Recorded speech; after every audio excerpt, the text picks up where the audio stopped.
Some distance from the city of Baghdad, there was a small village where an old man was spending the last days of his life. He was a quiet and humble but wise man. He had 5 sons. The eldest among them was Yusuf, who was a landowner. Yusuf worked hard in the fields all day, cultivating the land and taking care of the crops. But while serving his father, sometimes he would feel tired and deep in his heart think when this responsibility would end. In the evenings, when Yusuf returned exhausted from the fields, his old father, Hakim, would silently feel his son's fatigue. Hakim had immense love for his son, but without saying anything, he would just lower his gaze. After some time, Hakim began to notice a change in Yusuf's attitude. He knew that Yusuf was burdened under his fatigue and responsibilities, and perhaps he had started feeling that his old father had become a burden on him. Yusuf's distant attitude began to worry his father, who wished to spend the last moments of his life in peace, but Yusuf's indifference made him sad. After some time, Hakim called Yusuf close and said, "Son, I know your burden has increased. Don't worry, I won't stay with you for long. In 2 or 3 days, I will go to your other brother. You focus on your work and life, don't worry about me." Hearing this, Yusuf stayed silent for a while. A small wave of regret rose in his heart, but no words came to his lips to stop his father. After a few days, old Hakim left Yusuf's house and went to his other son Farouk, who was a successful trader and lacked neither wealth nor property. The old father began living at Farouk's house, but Farouk's attitude was also regretful. For Farouk, business engagements were more important, while his wife always ignored her father-in-law and never bothered to talk to him.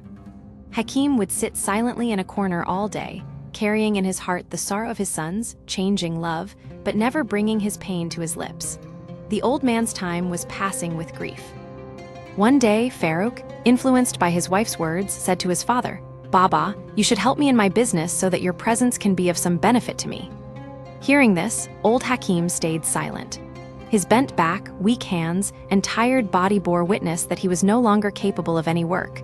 But he did not take his son's words to heart, because he knew that Farouk saw him only as a measure of responsibility, not with love. Disturbed by the old father's cough and painful cries all night, Farouk's wife said, "This old man is troubling us even more. He has other children too, he can live with them as well." Farouk, too, being a man of small heart, said to his father, "Baba, if you are uncomfortable here, no problem. You can go to another son where you can live in peace. I will also give you money for your treatment. Don't worry." These words inflicted another wound on Hakim's self-respect. Farouk, instead of love and attention, only spoke of a reasonable solution, as if the presence of his old father meant nothing, only a burden he had to carry. Old Hakim left Farouk's house and went to his third son, Usman, who was a hard-working farmer and worked on his lands. He respected his father but did not have much time. He would remain busy in the fields all day and spend the evening with his wife and children. He never paid attention to his father's illness or deep sadness.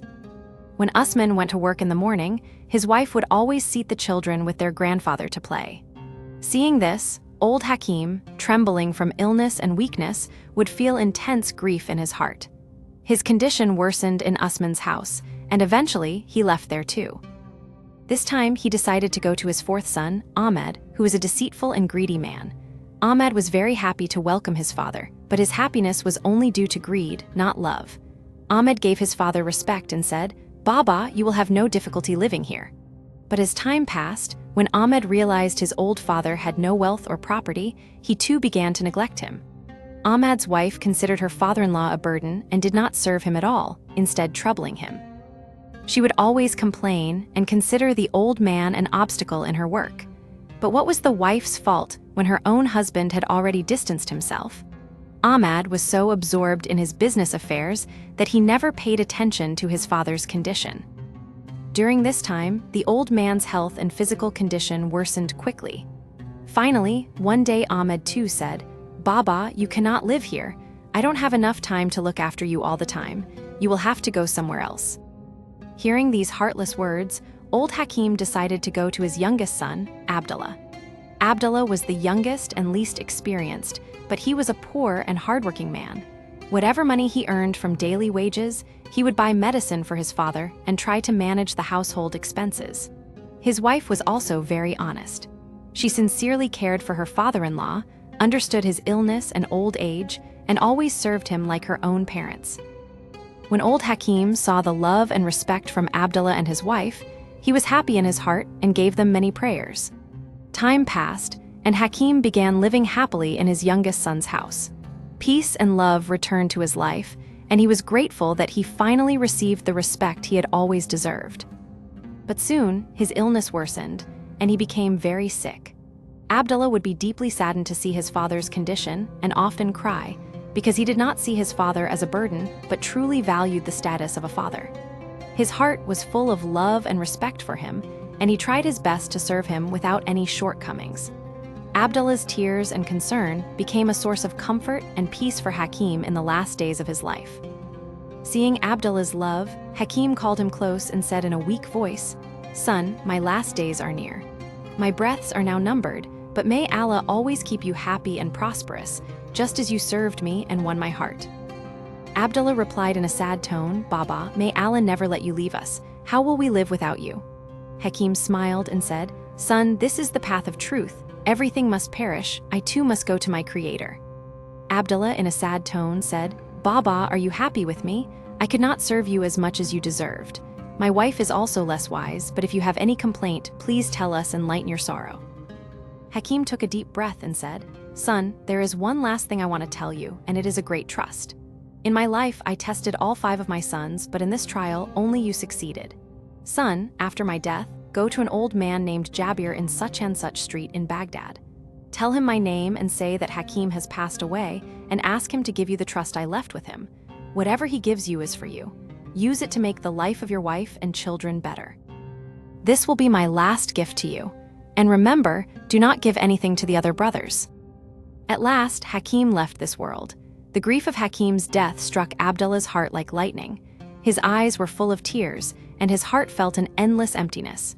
His wife also cried deeply because she had served Hakim sincerely and respected him. Abdullah controlled himself and informed his brothers, inviting them to attend the funeral. All the brothers, who had once considered their father a burden, now came to attend the funeral. Abdullah, who was always a symbol of honesty and love, told his brothers, "Baba had entrusted me with something. I believe it is some valuable treasure, but all of you also have a right to it, even though Baba willed it only for me." The brothers, who secretly carried greed in their hearts, immediately said, "Abdullah, go and bring the trust, then we will divide it equally among the 5 of us." Abdullah did exactly as he said. He went to Baghdad and brought back the trust. When he opened the box, he was astonished. Inside were documents of many valuable shops in Baghdad's famous market, jewelry that had belonged to his mother, and many gold coins. Abdullah proved his honesty by giving each brother their rightful share and keeping only his own part. Life once again continued without the father's presence, but soon, time revealed its reality. A few months later, one of the elder brothers suffered great losses in business.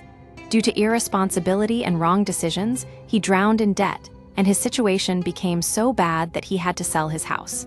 Another brother, who had always lived a luxurious life, was one day caught in theft. The judge ordered him to be sent to prison, and his entire reputation was ruined. The other brothers also failed in everything they did, as if everything they touched turned to dust. This was the answer to the father's curse. On the other hand, Abdullah started a business in Baghdad with his hard work. He would buy fine cloth from Kufa and sell it in Baghdad's market, gradually earning good profits. His honesty, his father's prayers, and his continuous hard work put him on the path of success. Eventually, he even bought the shops his brothers had sold and slowly became the sole owner of the entire market. The brothers, who once considered themselves wealthy, now came to Abdullah's door asking for help. Abdullah, being a kind and compassionate man, helped them and never sent them back empty-handed. His behavior reflected the morals his father had taught him. Then came the day when Abdullah bought a big house in the developed area of Baghdad and lived a prosperous life with his wife and children. Even at this stage of life, he would remember that his father's prayers and teachings had made him the richest man in Baghdad, but the absence of his father's shade kept him sad. May Allah grant you the highest place in paradise. Dear friends, we learned 3 valuable lessons from this story. 1. It is the responsibility of parents to give their children the best upbringing, so that they not only support them later in life, but also face life's difficulties with wisdom and patience. 2. As a son, never consider your parents a burden, because the wheel of time turns, and one day you may find yourself in the same position where your parents once expected love and attention from you. 3. Showing love, respect, and good behavior toward parents not only brightens your future, but also becomes a cause for countless blessings in the hereafter. A father, no matter what he is like, must be served by the son, because his prayers are the greatest asset of your life. I hope you learned a lot from this story. If you liked this moral story and enjoy listening to more old and lesson-giving stories, then be sure to subscribe to our channel, Purane Qisse. Like the video and share it with your friends. Write your valuable opinion about this incident in the comments. Your opinion is very important to us.